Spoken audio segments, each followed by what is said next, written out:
Class ninth भारतीय भवन chemistry में चैप्टर दूसरा हमारा पदार्थ का वर्गीकरण क्लासिफिकेशन ऑफ मैटर के हम लोग दीर्घ उत्तरीय प्रश्नों को हल करेंगे। और इसके पहले हमने अति लघु और लघु उत्तरीय प्रश्नों को हल कर लिया है।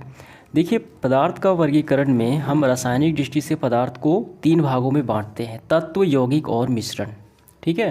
और पदार्थ के दृष्टिकोण से शुद्ध पदार्थ और अशुद्ध पदार्थ, और ये शुद्ध पदार्थ हो गए तत्व, यौगिक, और अशुद्ध पदार्थ हो गए मिश्रण, समांगी और विषमांगी। ठीक है। तो चलिए इसके हम लोग लॉन्ग क्वेश्चंस को हल करते हैं। सबसे पहले है तत्व, यौगिक और मिश्रण की परिभाषा लिखना है। तीनों की हमें अलग अलग परिभाषा बस लिख देना है। ऐसे लिखेंगे, सबसे पहले तत्व की परिभाषा, तत्व लिख के डैश देना है। तत्व पदार्थ का एक शुद्ध एवं सरलतम द्रव्य है। द्रव्य मतलब पदार्थ है जो किसी भी भौतिक या रासायनिक विधि द्वारा दो या दो से अधिक सरल द्रव्यों में पदार्थों में विभाजित नहीं किया जा सकता। तो वैसे पदार्थ क्या कहलाते हैं? तत्व कहलाते हैं। हम इसे ना भौतिक प्रक्रिया से अलग कर सकते हैं, ना ही रासायनिक प्रक्रिया से अलग कर सकते हैं। यानी कुल मिलाकर हम इसको बिल्कुल भी अलग नहीं कर सकते। ठीक है। और ये एक ही शुद्ध पदार्थ से बने होते हैं, एक ही प्रकार के शुद्ध पदार्थों से बने होते हैं, इसमें किसी तरह की मिलावट नहीं होती। तो वो तत्व कहे जाते हैं। जैसे ऑक्सीजन एक वायु है, हाइड्रोजन, नाइट्रोजन, ये क्या है? ये सारे तत्व हैं। देखिए, धातु में सोना, चांदी, तांबा, लोहा, ये सारे क्या है? तत्व है। ये समझ में आ गया, इसकी परिभाषा हो गई। अब यौगिक की परिभाषा हमें करनी है। यौगिक देखिए क्या है?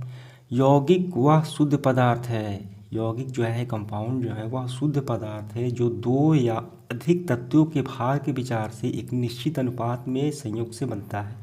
यानी तत्व के संयोग से बनता है, लेकिन वो निश्चित अनुपात होना चाहिए। ठीक है। ऐसे मिला देने से नहीं होगा, उसका निश्चित अनुपात होने से ही ये बनता है। जैसे जल, ठीक है, हाइड्रोजन का 2 भाग, ऑक्सीजन का 8 भाग। समझ में आ गया? तभी जल का निर्माण होता है, H2O। तो ये हमें समझ में आ गया। देखिए, मिश्रण वह पदार्थ है जो दो या दो से अधिक तत्वों या यौगिक को किसी भी अनुपात में मिला दिया जाए तो मिलाने से क्या बन जाता है? वो मिश्रण बन जाता है।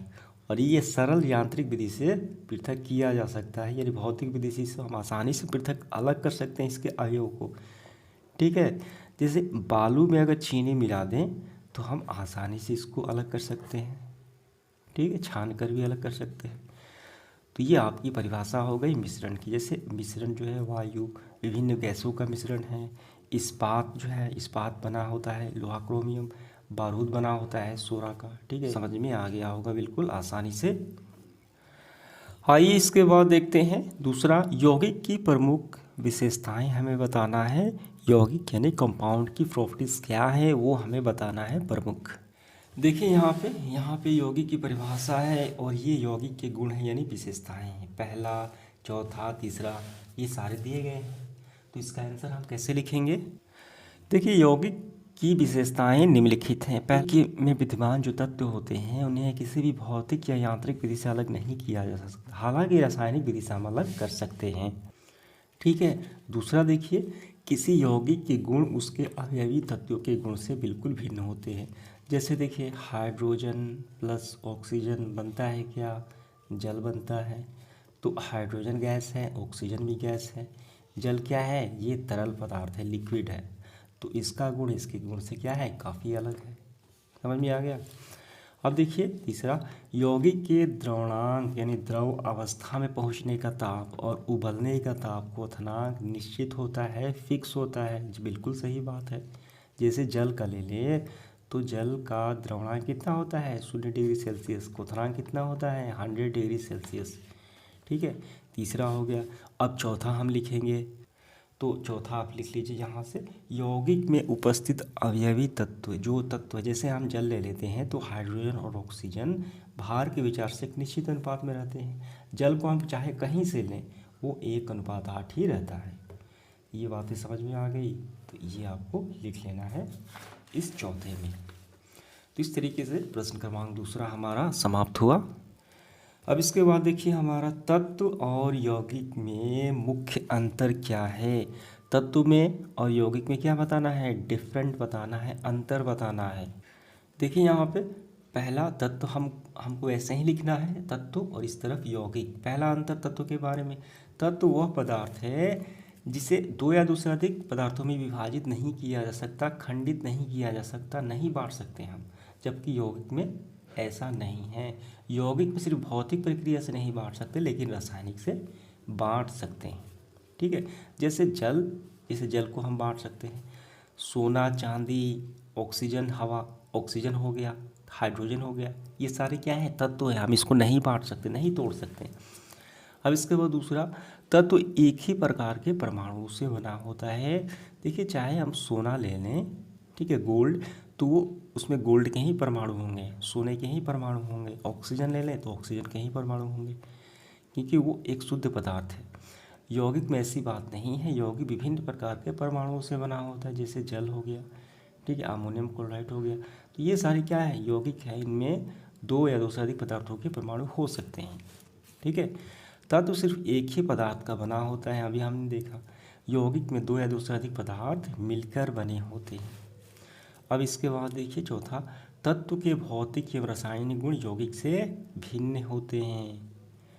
ठीक है, और यौगिक के भौतिक एवं रासायनिक गुण क्या होते हैं, तत्व से भिन्न होते हैं।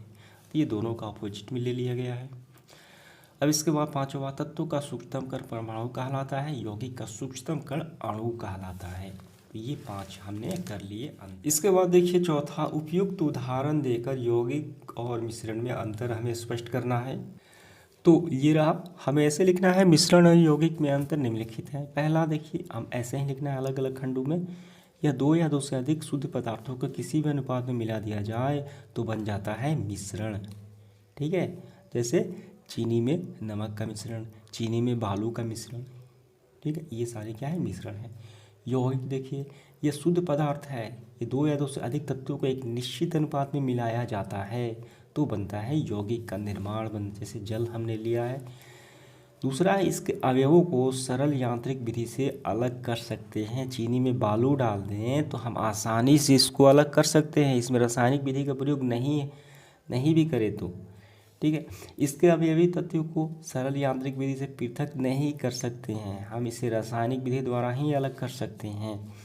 तीसरा है, इसके अवयवों में अपने अपने मौलिक गुण कायम रहते हैं, अतः मिश्रण के गुण इसके अवयव से गुण से औसत होते हैं, ये पूरे नहीं बदलते हैं, इसके गुण अवयव से बिल्कुल अलग होते हैं। मैंने आपको बताया कि जल में क्या होता है, हाइड्रोजन और ऑक्सीजन होता है, तो ये तो हवा है, लेकिन मिलने से क्या बन गया, जल बन गया, पानी बन गया, H2O बन गया, तो इसका गुण इसके गुण से तो काफ़ी अलग हो गया। ठीक है, ये समांग या विसमांग हो सकता है। समांग मतलब पूरी तरीके से घुल मिल जाना, नंगी आंखों से नहीं दिखाई पड़ता है, वो समांग हो गया। ठीक है, और विसमांग भी हो सकता है, यह हमेशा समांग रहता है, यानी इसे हम नंगी आंखों से नहीं देख पाते हैं, अच्छे से घुल मिल जाता है आपस में। समझ में आ गया। पांचवा, इसमें बनने से कोई नया पदार्थ नहीं बनता, इसमें बनने से नया पदार्थ बनता है। ये हवा के मिलने से बन गया ये जल।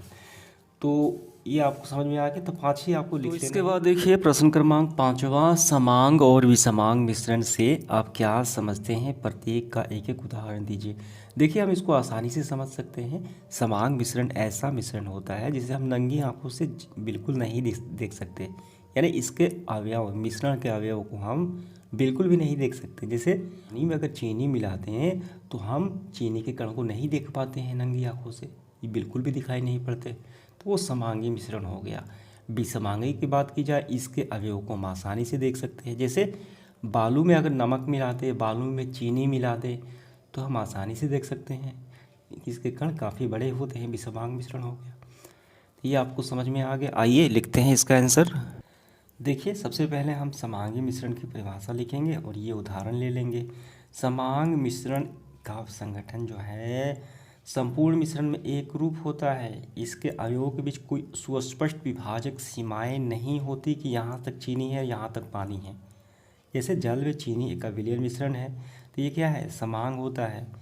ठीक है, तो इसके कण हम बिल्कुल भी नहीं देख पाते, तो ये हमें ले लेना है एग्जाम्पल में। अब इसके बाद देखिए हम लिखेंगे विसमांग मिश्रण। तो विसमांग मिश्रण में हम क्या लिखेंगे, ये परिभाषा लिखेंगे। विसमांग मिश्रण का संगठन संपूर्ण मिश्रण के अंतर्गत एक रूप नहीं होता, इस मिश्रण के विभिन्न अवयवों को मध्य सुस्पष्ट विभाजक सीमाएं होती हैं। बालू और साधारण नमक का मिश्रण क्या है, विसमांग उदाहरण मिश्रण का उदाहरण होता है।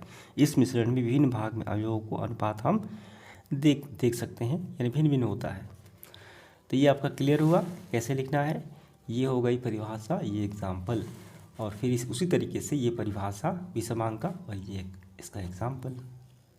और यहाँ पर भी देख सकते हैं तेल और जल का अमिश्रणीय, ठीक है। ये क्या है, ये विषमांक है। यहाँ तक क्या है देखिए, यहाँ तक आपका हो गया जल और ऊपर हो गया तेल। तो जल अलग है, तेल अलग है, हम इसको आसानी से देख सकते हैं। तो इसे कहा जाता है विषमांगी मिश्रण। आगे बढ़ते हुए 6 नंबर सवाल, अमोनियम क्लोराइड को बालू से यानी दोनों मिल गए हैं, हम इसे ऊर्ध्वपातन विधि की सहायता से अलग करेंगे, सचित्र वर्णन हमें करना है।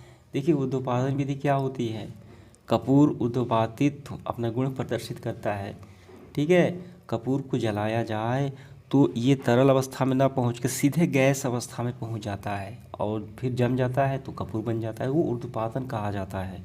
देखिए ये रहा हमारा आंसर, हम यहाँ से करेंगे। लेकिन यहाँ पे समझिए ऊर्ध्वपातन विधि से साधारण नमक और अमोनियम क्लोराइड को उसके मिश्रण से पृथक करना। तो हमें प्रश्न में तो अमोनियम क्लोराइड दिया गया है, ठीक है, इसमें ऊर्ध्वपातित होने का इसमें गुण होता है। लेकिन यहाँ पे साधारण नमक के स्थान पे बालू दिया गया है, तो जहाँ पे साधारण नमक है वहाँ पे आपको बालू कर लेने हैं।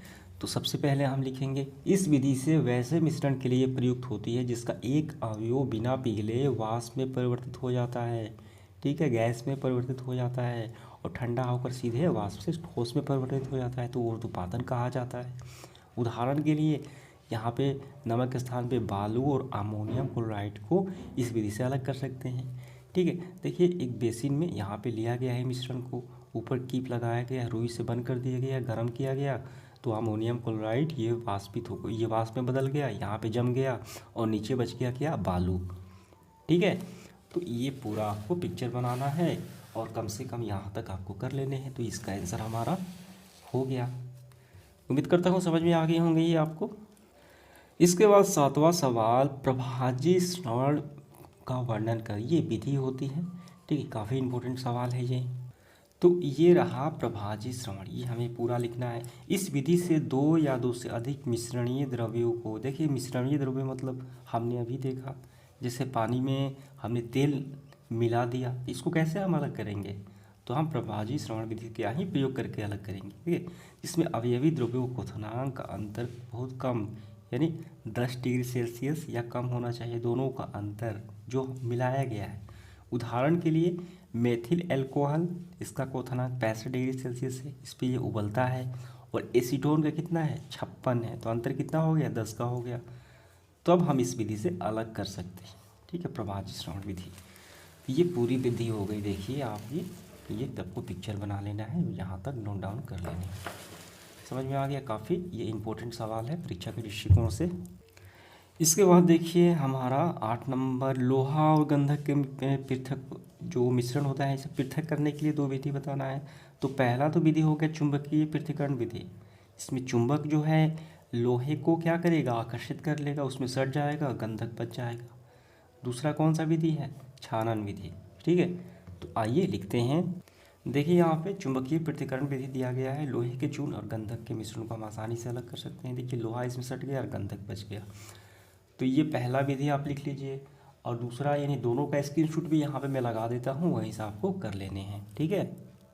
इसके बाद देखिए 9 नंबर सवाल हमारा, विलय, विलायक और विलयन की व्याख्या करें। ये काफ़ी सिंपल सवाल है लेकिन इम्पोर्टेंट भी है। विलय क्या होता है, देखिए चीनी ले लें, चीनी विलय है, नमक विलय है, पानी में अगर चीनी डालें तो वो घुल मिल जाएगा, तो इसमें जो घुलाया जाता है वो विलय हो गया, जिसमें घुलता है वो विलायक हो गया, जल विलायक हो गया, और दोनों मिलके बन जाते हैं विलयन। ये काफ़ी आसान है, ठीक है। आइए लिखते हैं इसका आंसर। तो इसका आंसर हम ऐसे लिखेंगे, विलय, जो पदार्थ द्रव में घुलकर विलयन बनाता है उसे विलय कहते हैं, जैसे चीनी, नमक। विलायक देखिए, जिस द्रव में किसी पदार्थ को घुलाया जाता है उस द्रव को विलायक कहते हैं, जैसे पानी। विलयन देखिए, 2 या 2 से अधिक पदार्थों का समांग मिश्रण जो नंगी आंखों से नहीं देखा जा सकता है, जैसे चीनी और पानी क्या है, ये समांग मिश्रण है। हम पानी में अगर चीनी घुल जाए तो हम इसे बिल्कुल भी नहीं देख सकते हैं नंगी आंखों से, ठीक है।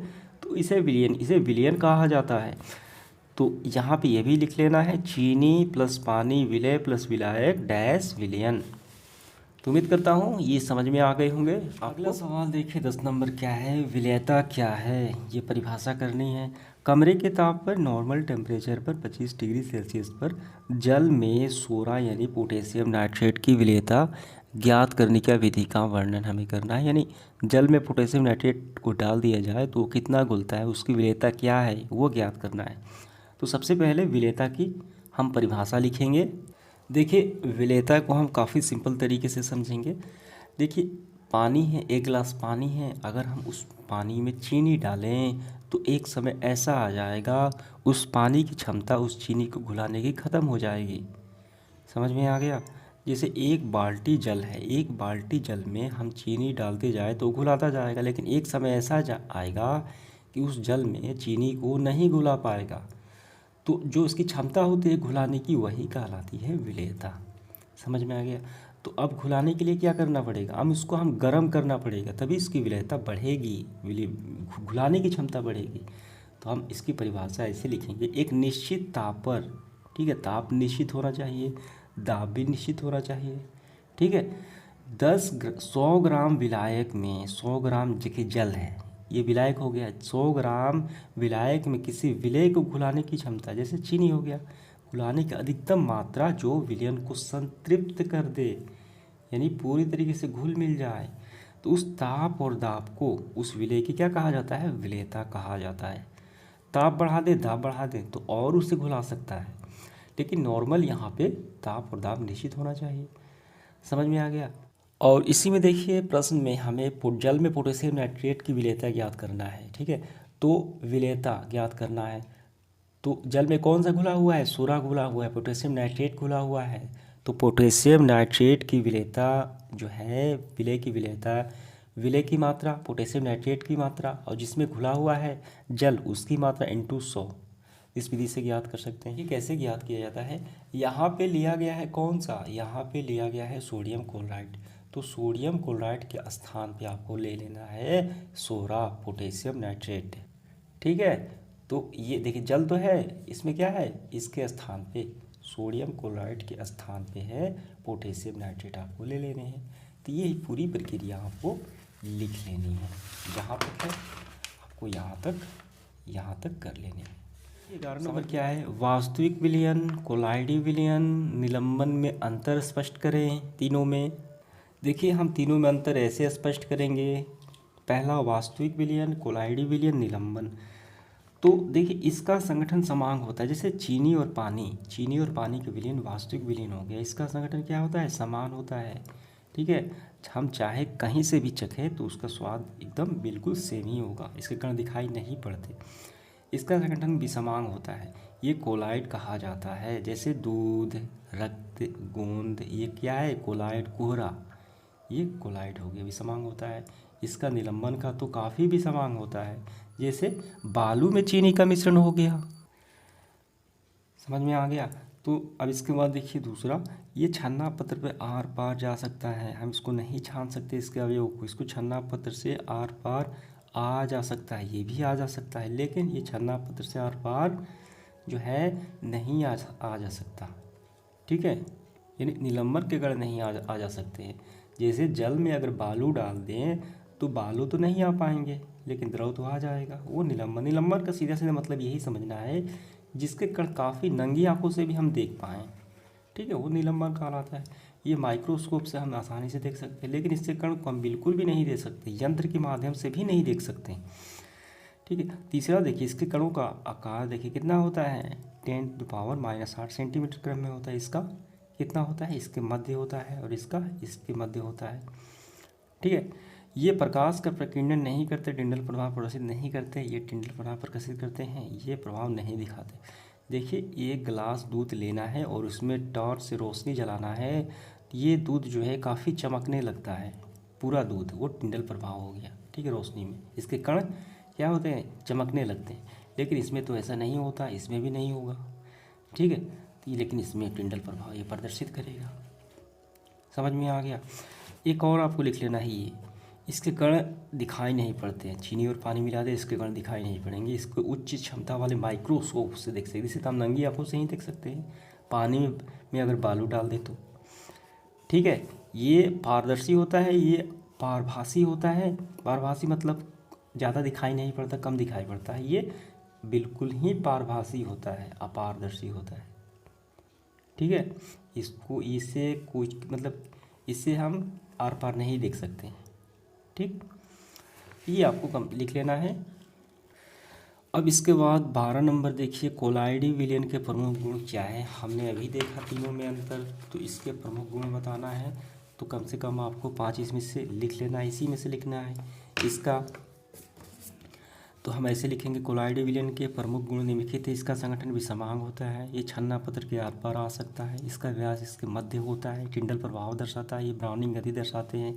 ठीक है, इन्हें बहुत से कोलाइडी विद्युत कण का संचालन करते हैं। इसको उच्च माइक्रोस्कोप से देख सकते हैं। इसका उदाहरण दूध हो गया, ठीक है, रक्त हो गया, गोंद हो गया, ये उदाहरण हो गए। आइए बढ़ते हैं आगे। 13 नंबर सवाल, विलयन की सांद्रता से आप क्या समझते हैं। विलयन की सांद्रता व्यक्त करने की एक विधि बताना है। देखिए, ये रहा हमारा आंसर। किसी विलयन का सांद्रता या सामर्थ्य इस बात पर निर्भर करता है कि उस विलयन में कितना विलय घुला हुआ है। जैसे पानी में चीनी मिला दिया जाए तो कितना चीनी घुला हुआ है। विलयन के इकाई परिमाण, आयतन या द्रव्यमान में घुले हुए विलय की मात्रा विलय की सांद्रता या सामर्थ्य कहा जाता है कि वो कितना घुला हुआ है उसमें। ठीक है, कई विधियां हैं, तो एक विधि हम देखेंगे प्रतिशत के रूप में। ठीक है, तो पहला है द्रव्यमान में प्रतिशत। तो द्रव्यमान के विचार से विलयन के प्रति 100 ग्राम भाग में घुले हुए विलय भाग की संख्या विलयन की सांद्रता कहलाती है।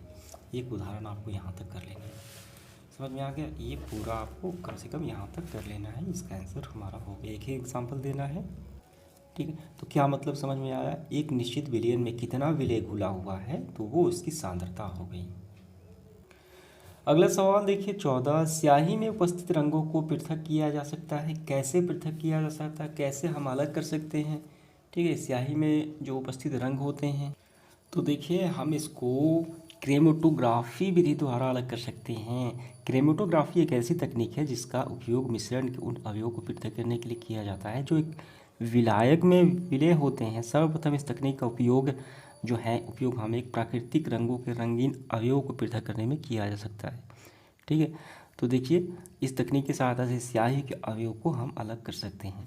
कैसे अलग कर सकते हैं, तो वो आपको पूरे लिख लेने हैं।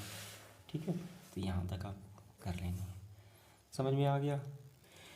इसके बाद देखिए सेशन का आखिरी सवाल हमारा 15, जल का श्रवण दिखाने के लिए एक सरल प्रयोग का हमें वर्णन करना है। तो देखिए जल का श्रवण दिखाने के लिए हम श्रवण प्रक्रिया का प्रयोग करते हैं। ठीक है, और एक होता है प्रभाजी श्रवण विधि। इसमें 2 अमिश्रणीय द्रवों को इसे पृथक किया जाता है। तो हम ऐसे लिखेंगे, इस प्रक्रिया में किसी द्रव को गर्म करके वाष्प में परिवर्तित किया जाता है, फिर उस वाष्प को ठंडा करके द्रव में संघनित किया जाता है, जो श्रवण कहलाती है। तो ये पूरी प्रक्रिया आपको लिख लेनी है। ठीक है, तो यहाँ तक आपको कर लेना है। तो उम्मीद करता हूँ ये आपको समझ में आ गए होंगे। अब इसके बाद बचा हमारा अंकित प्रश्न, ये अगले वीडियो में हम लोग कर लेंगे इसको। धन्यवाद।